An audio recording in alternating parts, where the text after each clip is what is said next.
Hello everyone, welcome back to my channel guys. My name is Pankaj and you are watching Be Yourself, the channel where we talk about bikes and rides. So guys, finally after lot many years मेरा लद्दाख का सपना पूरा हो गया.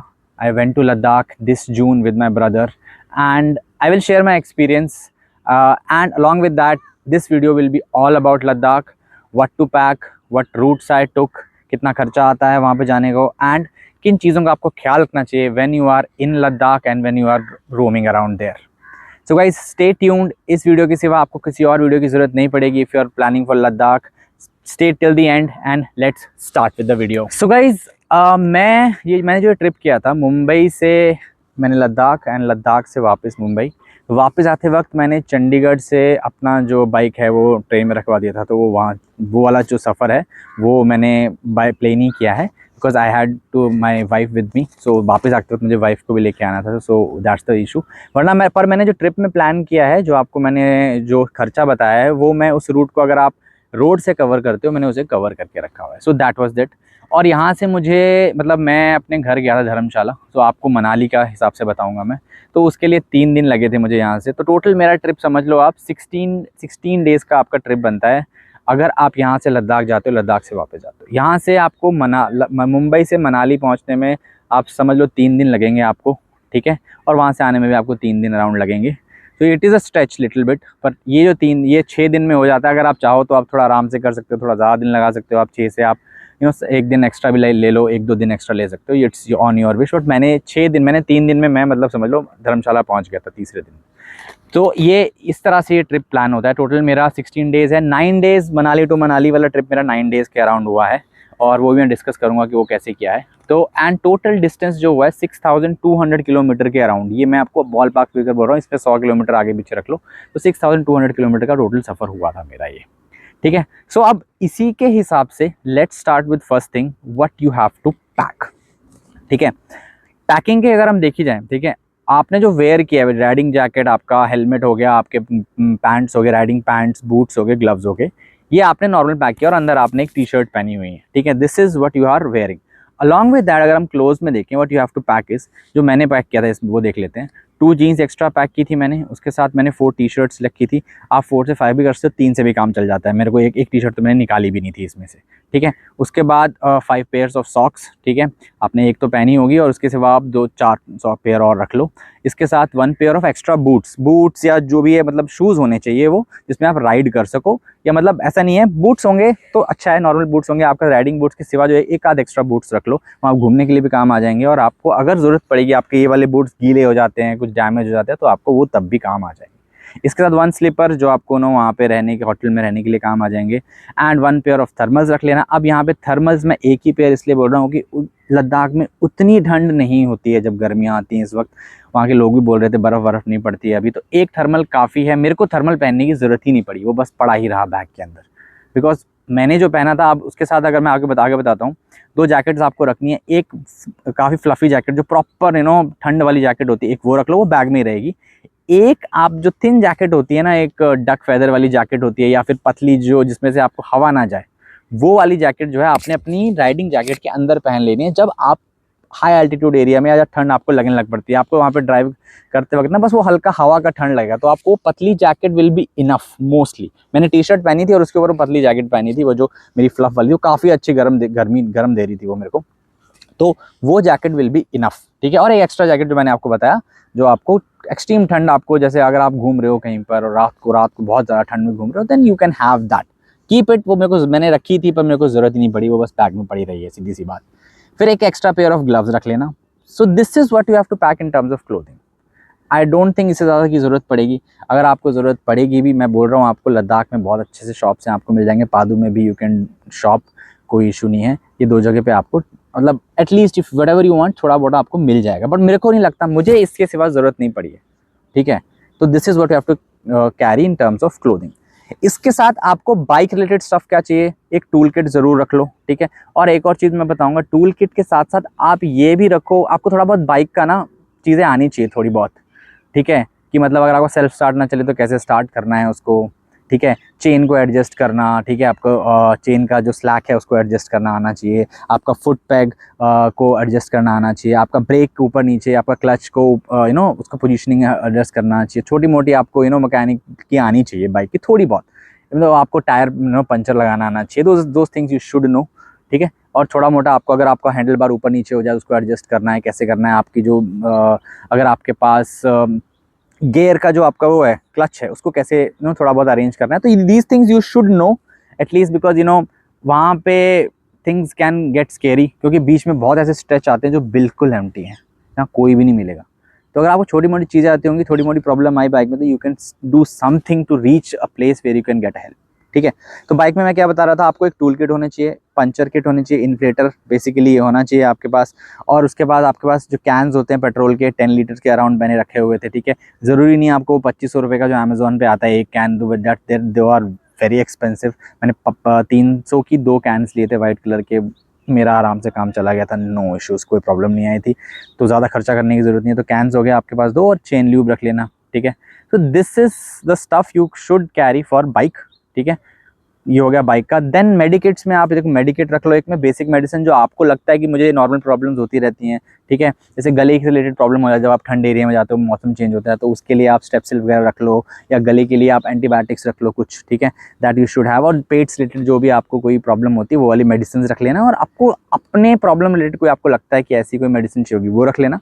Then oxygen cylinder ज़रूर carry करो एक जगह, बिकॉज आप बहुत हाई एल्टीट्यूड जाओगे, सबको पता है, ठीक है, आप खारदुंगला से जाओगे, उमलिंगला जाओगे, बहुत जगह जाओगे, तो आपको ज़रूरत अगर पता नहीं है ना, अगर आप पहली बार जा रहे हो तो आपको पता नहीं है मैं ऐसे एल्टीट्यूड में कैसा बिहेव करता है मेरा बॉडी, राइट।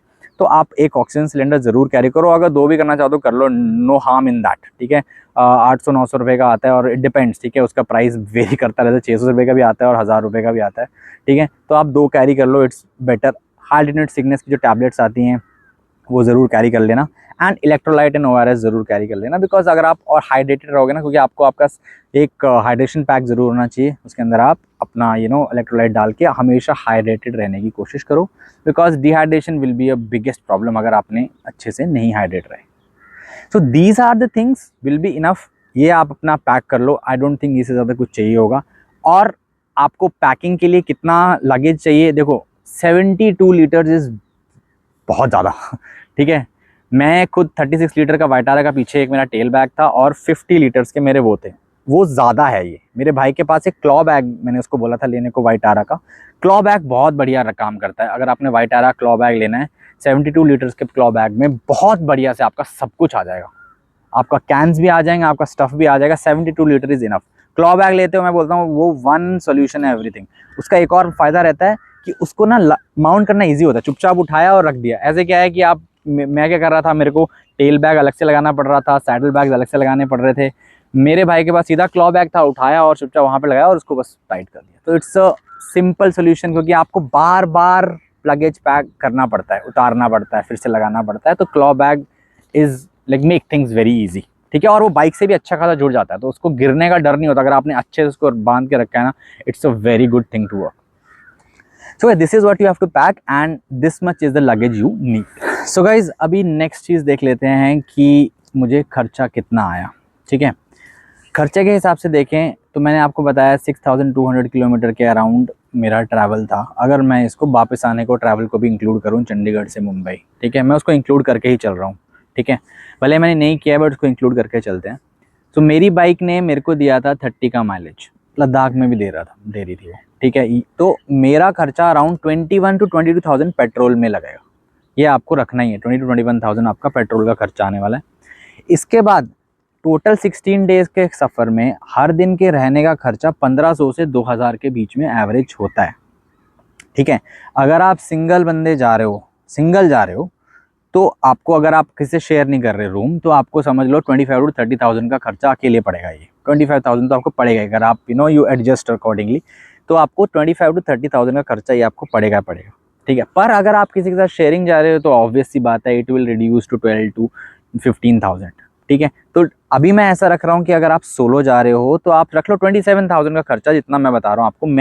मेरा भी इतना ही अराउंड आया था, तो 21,000 27,000 तो आपका हो गया 48,000। ये आपका खर्चा हो गया आपका रहने का और पेट्रोल का। और खाने का खर्चा अब ये पर्सनल प्रेफरेंस पे होता है, कुछ लोग बहुत फैंसी खाना पसंद करते हैं, कुछ लोग दे एडजस्ट, ठीक है। एडजस्ट करने की ज़रूरत नहीं पड़ती। मैं बोल रहा हूँ आपको दिन में 1000 रुपीज़ में आपका काम हो जाएगा। मेरा तो हो जा रहा था, तो आप समझ लो उसी हिसाब से 15 to 16,000 खर्चा आपका खाने का हो जाएगा।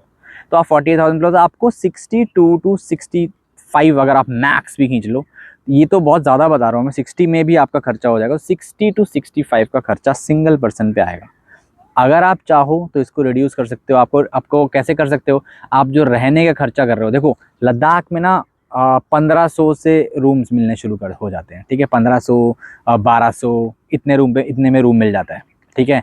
और जब आप वहाँ पे जाते हो, जैसे कि आप पैंगोंग लेक वगैरह चले गए, तो वहाँ पे 2000 में आपको खाना ही मिल जाता है। बट मैं अभी ये बता रहा हूँ, जो यहाँ से लेकर चंडीगढ़ तक जाओगे, मनाली तक जाओगे, तो और मनाली तो 6 दिन में आपको थोड़ा एक्सपेंसिव ही रहेगा। अब आप थोड़ा रहे तो 1500 के रूम भी मिलते हैं, हॉस्टल में रह रहे हो तो 800 रुपये का बेड भी मिलता है, ठीक है। तो आप इसको 60,000 से आप चाहो तो उसको 50,000 तक में भी रिड्यूस कर सकते हो, ठीक है। डिपेंड्स। और खाने में भी अगर आप चाहो, आपको अगर अपने खर्चा कम करना है, तो आप खाने को भी अगर आप हर दिन 1000 की जगह आप कम खर्चा करो, तो you can go to around 45,000, ठीक है। तो मेरा खर्चा जो लगा था, मैं बताता हूँ, मेरे साथ मेरा भाई था, क्योंकि मैं यहाँ से लेकर धर्मशाला तो अकेला गया था, जो मनाली के बाद से मेरा भाई मेरे साथ रहा है, ठीक है। तो मेरा खर्चा जो आया है दैट इज़ अराउंड 40,000, ठीक है। क्योंकि इसमें मेरा भाई, जो मेरा रहने का खर्चा है वो हाफ हो जाता है, और ठीक है, और मैं बहुत लग्जरी खाना, मतलब I am okay with what ever I get, ठीक है। तो मेरा खर्चा तो अराउंड 40,000 में हो गया था, ठीक है।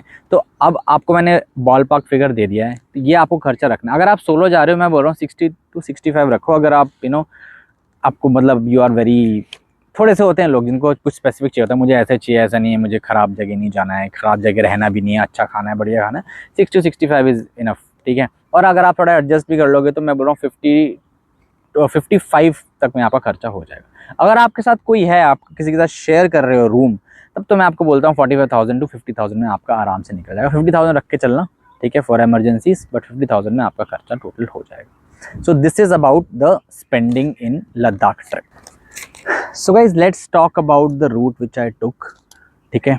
तो मैं मुंबई से मोडासा गया था 500 किलोमीटर, क्योंकि मुझे यहाँ से लेकर मनाली तक का जो टूर था, ठीक है, जो मुझे करना था, मतलब वो मुझे अकेला ही करना था, तो मैंने सोचा था 500 किलोमीटर ज़्यादा नहीं जाऊँगा। तो यहाँ से मैं मोडासा गया, मोडासा से मैं जयपुर गया, एंड जयपुर से आई रीच्ड मनाली। आप मनाली रख लो, मैं धर्मशाला गया था बिकॉज मेरे को घर जाना था, पर आप मनाली रख लो, आप you can reach Manali in the same time, ठीक है। मनाली पहुँच जाओगे आप उसके बाद, एंड देन अब मैं अपनी बात बताऊं, तो मनाली भी नहीं, अगर आप चाहो तो आप थोड़ा लाहौल पहुंच जाओ, that's a better place to stay, क्योंकि वहाँ पे थोड़ा भीड़ भी कम होती है और बहुत ब्यूटीफुल है वो जगह, ठीक है। लाहौल से जब हमने लाहौल से ट्रिप स्टार्ट किया था, लाहौल से वी वेंट टू पादुम, जो नॉर्मल आप शिंकुला पास होके जाते हो, तो आप पादुम जाओगे। पादुम में और किलोंग में अपना पेट्रोल भरा लेना, सिंपल एज दैट। फिर आपको पादुम जो है वहाँ से 170 किलोमीटर्स पड़ता है, ठीक है। तो आप वहाँ पे बीच में कुछ नहीं मिलेगा, सिंपल है, मतलब कुछ इन द सेंस आपको पेट्रोल पंप नहीं मिलेगा, बाकी आपको बीच में आपको खाने पीने के लिए मैगी वैगी और चाय वगैरह मिल जाती है वहाँ पे, ठीक है। बीच में छोटे छोटे गाँव भी आते हैं, तो आपको चाय और मैगी तो मिल जाती है। पादुम में आपको सब कुछ मिल जाएगा, वहाँ पेट्रोल पंप भी है, और वहाँ पे आपको 1500 के अराउंड रूम मिल जाएगा, ठीक है। तो वहाँ पे आप स्टे कर सकते हैं। वो पादुम जो है it's in the Zanskar valley, ठीक है। वहाँ से अब देर आर 2 रूट्स, एक जो शॉर्टकट रूट बन रहा है, जो हम गए थे तो वो रूट में ब्लास्टिंग चल रही थी, तो हमने वो रूट नहीं लिया, तो we have to go to from Kargil. तो मैं गया था, हम लोग गए थे कारगिल से लामायूरू पहुँचे हम, ठीक है। पादुम से कारगिल अराउंड 200 किलोमीटर, 200-210 किलोमीटर, 5 के घंटे लगते हैं वहाँ से। बहुत बढ़िया रूट है, बीच बीच में ऑफ रोड आता है, बहुत थोड़ा थोड़ा 10% रोड ऑफ रोड जैसा है, छोटा रोड है, पर मोस्टली रूट बहुत बढ़िया है, ठीक है, नो इश्यूज़ अबाउट इट, ठीक है। उसके बाद जब हम लामायूरू पहुँचे, लामायूरू में हम जब कारगिल से आप लामायूरू जाते हो, जो लेह वाला हाईवे है, वो बहुत ही मक्खन है यार, मतलब बहुत ही बढ़िया रोड है, कोई ऑफ रोडिंग नहीं है उधर। तो हम लोग लामायूरू रुके, लामायूरू से अगले दिन 2 घंटे में लेह आ जाता है, तो हम लेह में पहुँचे, अगले दिन सुबह जल्दी पहुँच गए थे, हमने रूम लिया, वहाँ पे हमें 1200 रुपये का रूम मिल गया था, वी स्टेड देयर। फिर वहाँ पे हमने एक दिन एक्स्ट्रा काटा, एक दिन वहाँ, एक दिन रहे, नेक्स्ट डे वहीं पर रहे। फिर वहाँ पे हमने आसपास जो भी मोनेस्ट्रीज थी और एक म्यूज़ियम करके हेमिस म्यूज़ियम, वो सब हमने कवर किया था वहाँ पे, और हम वहाँ पे खाया पिया और मॉल रोड वोड घूमे, ये हमने वहाँ पे नॉर्मल किया वहाँ पे 2 दिन। उसके बाद हम 3rd दिन हम निकल गए थे नुब्रा वैली के लिए, खरदुंगला होते हुए। नुब्रा वैली में मैंने स्टे नहीं किया, मुझे लगा नहीं वहाँ पे स्टे करने लायक कि मैं क्यों स्टे करूँ, because it's just my opinion, मुझे वहाँ पे ऐसा लगा नहीं कि मुझे स्टे करना चाहिए। तो नुब्रा वैली हम दोपहर तक पहुँच गए थे। जब हम सुबह ले से निकले और दोपहर तक हम नुब्रा वैली पहुँचे। नुब्रा वैली में एक बहुत बड़ा स्टैचू है, वहाँ पे हमने फोटो वोटो खिंचाई and then we went to Pangong. Pangong के 2 रास्ते जाते हैं, एक शॉर्टकट वाला था जहाँ पे स्लश गिरा हुआ था तो रोड बंद था, तो हमने वो ले नहीं पाए। हमें यू टर्न सा लेना पड़ा, तो हमने वहाँ से यू टर्न लेके गए एंड देन हम पैंगोंग पहुँचे शाम को 6 के बजे हम पैंगोंग पहुँच गए। पैंगोंग में आपको 15 किलोमीटर पीछे जब पैंगोंग जाते हो उससे पहले एक छोटा सा जगह आती है, उसका नाम मुझे याद नहीं आ रहा, मैं यहाँ लिख दूंगा। वहाँ पे आपको पेट्रोल मिल जाएगा, वहाँ पे अपने जेरी कैंस और पेट्रोल टैंक फुल कर लेना, सीधी सी बात है।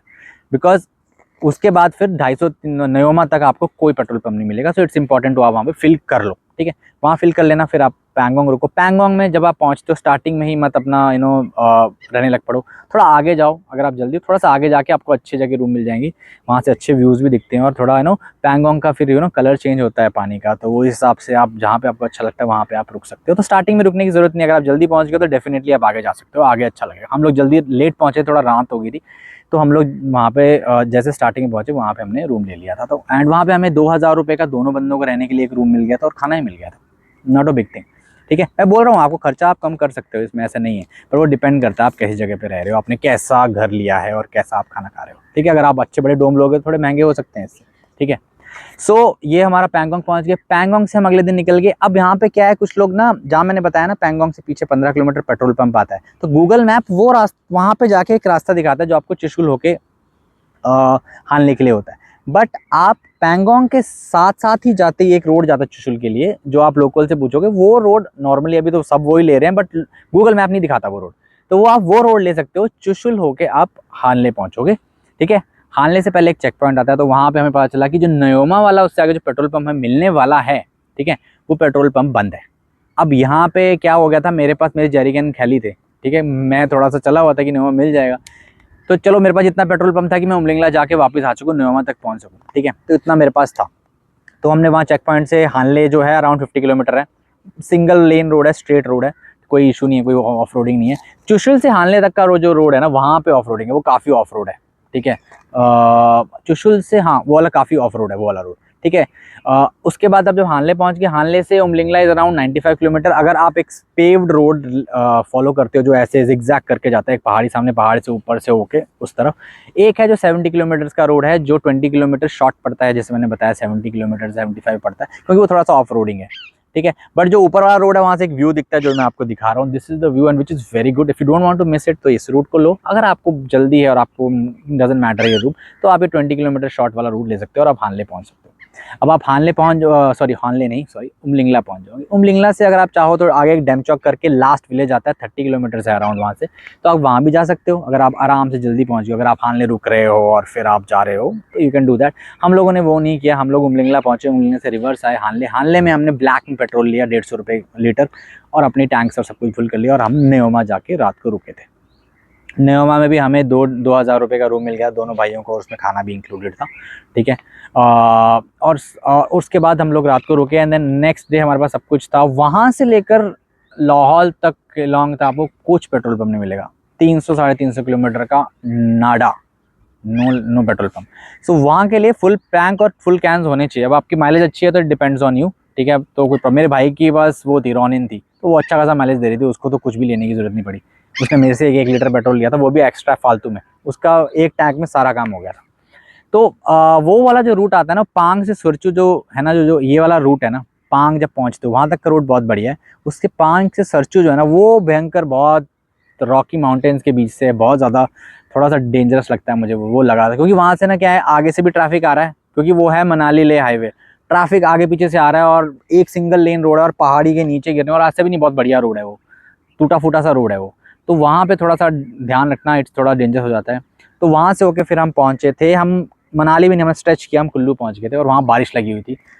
So this is the route. उसके बाद आप फिर वही है, कुल्लू से आप चाहो तो चंडीगढ़, चंडीगढ़ से अगर आप चाहो फिर उदयपुर, उदयपुर से आप यू कैन रीच मुंबई, ठीक है। और वहाँ पे आप स्टे कर लो, चंडीगढ़ एक दिन एक्स्ट्रा स्टे कर लो, बिकॉज अगर आप थक रहे हो तो यू कैन स्टे देयर। तो this is the route I took. मैं तो धर्मशाला चला गया था कुल्लू के बाद, बिकॉज मुझे घर जाना था, तो वहाँ गया था। तो you can do the other thing, जो आप सीधा मुंबई वाला जो रोड है मैंने बताया। So this is the route I took and now let's talk about my experience. So guys in terms of experience was really good experience, बहुत मज़ा आया मुझे, ठीक है। अगर आप माउंटेनियस एरिया से नहीं हो तो आपको बहुत ही मज़ा आएगा। फर्स्ट टाइम आप ये सब चीज़ें देख रहे हो, you will fall in love in this valley and you know all the sceneries you are watching, snow capped mountains, बहुत मज़ा आता है, ठीक है। और अगर आप नहीं कर पा रहे हो, इट डजेंट मैटर, ऐसा नहीं है कि बहुत ही ज़रूरी है कि कर ही लेना है, but if you can do it, just do it. Life once in lifetime, it's nice experience to have, that's what I can say about it. So guys now let's talk about some tips I have listed, जो ज़रूरी है, जो आप ध्यान रखो अगर आप वहाँ जा रहे हो, बिकॉज यू नो मैंने वहाँ पे सुना है कैजुअलिटीज़ भी काफ़ी होती हैं। सो ये चीज़ों का ध्यान रखोगे तो I think you can you know avoid. और आप फर्स्ट टाइम जा रहे हो तो डेफिनेटली फर्स्ट थिंग, अच्छे से खाना और पानी पियो, ठीक है। डिहाइड्रेशन मत रहो, आपके पास हाइड्रेशन पैक होना चाहिए, उसके अंदर आपके पास ORS इलेक्ट्रोलाइट होने चाहिए। Be hydrated and eat well. ऐसा नहीं है बिना खाए हुए लंबे लंबे ट्रिप मारे, डोंट डू इट, ठीक है। अच्छा, बॉडी सही रहेगी, सब सही रहेगा। First tip. Second tip, avoid alcohol. In Ladakh में अगर आप जा रहे हो, आपको हाई पीक में जाना है, देखो अल्कोहल आपको डिहाइड्रेट करता है, बॉडी को थोड़ा वीक करता है, और आप पहली बार जा रहे हो, यू डोंट नो कैसा आपको हाई एल्टीट्यूड में कैसा फीलिंग आता है, ठीक है। सो पंगा होने के चांसेस होते हैं, तो अवॉइड इट। अगर जैसे अगर आपको पीना भी है तो मान लो जैसे आप ले पहुंचो, आपको एक दिन रुकना है वहाँ पे, अगले दिन भी रुकना है, तो आप उस दिन पी लो जो पीना है, अगले दिन आप थोड़ा आप रिकवर हो जाओगे, उससे अगले दिन आप फिर निकल लो टूर पे। अल्कोहल को जितना अवॉइड कर सकते हो, अगर आप कम पियो तो भी अच्छा है, कि जो आपको मतलब हैंगओवर ना दे दे बहुत ज़्यादा, या फिर आपको ड्रेन ना करे, ठीक है। तो अल्कोहल को अवॉइड करोगे, दैट्स बेटर मेरे हिसाब से। Now third thing, solo avoid करो जाना। अगर आप फर्स्ट टाइम जा रहे हो देन तो डेफिनेटली अवॉइड करो। देखो लोगों ने किए हैं ट्रिप सोलो, मैं नहीं बोल रहा हूँ नहीं कर सकते, पर मैं बता रहा हूँ आपको, बीच में कुछ ऐसे स्ट्रेच आते हैं ना, कुछ क्या, बीच में कई ऐसे स्ट्रेच है जहाँ पे आपको कोई भी नहीं मिलेगा। अब वहाँ पे कहीं फंस गए, ठीक है, आपको पता नहीं है आपको हाई एल्टीट्यूड में कैसा फील होता है, और आप वहाँ पे कहीं फंस गए तो it will be really difficult, ठीक है, इट कैन गेट डिफिकल्ट, ठीक है। तो फर्स्ट ट्रिप को सोलो अवॉइड करो, या आप कैसे ही कर सकते हो, अगर आप सोलो जा भी रहे हो तो किसी ग्रुप के साथ टैग अलॉन्ग हो जाओ, उनके आसपास रहो, it's better to do that, because ठीक है, वहाँ पे जान बचाने वाला कोई मिले नहीं ना बीच में, तो फिर हालत ख़राब हो जाएगी, ठीक है। जान इज़ मोर इम्पॉर्टेंट, ठीक है। और उसके साथ साथ थोड़े ज़्यादा एडवेंचरस काम मत करने लग पड़ना, ठीक है। बाइक वाइक टूटने, कहीं ऐसे रोड दिख रहा है यहाँ पे, कहीं अंधे जगह कहीं चले गए, वहाँ पे मत जाना, कोशिश करना अवॉइड करो। अगर आप ग्रुप में नहीं हो तो डेफिनेटली अवॉइड करो। अगर आपको बाइकिंग का स्टफ नहीं आता है, इंजन थोड़ी मैकेनिकी नहीं आती है, तो बिल्कुल मत करो, ज़्यादा मत करो, कि बाइक वाइक टूट गई ना, कि फंस जाओगे तुम, सीधी सी बात है। तो करो, जितना संभाल सकते हो उतना करो, फालतू का एक्स्ट्रा कुछ मत एडवेंचर कर लेना, ठीक है।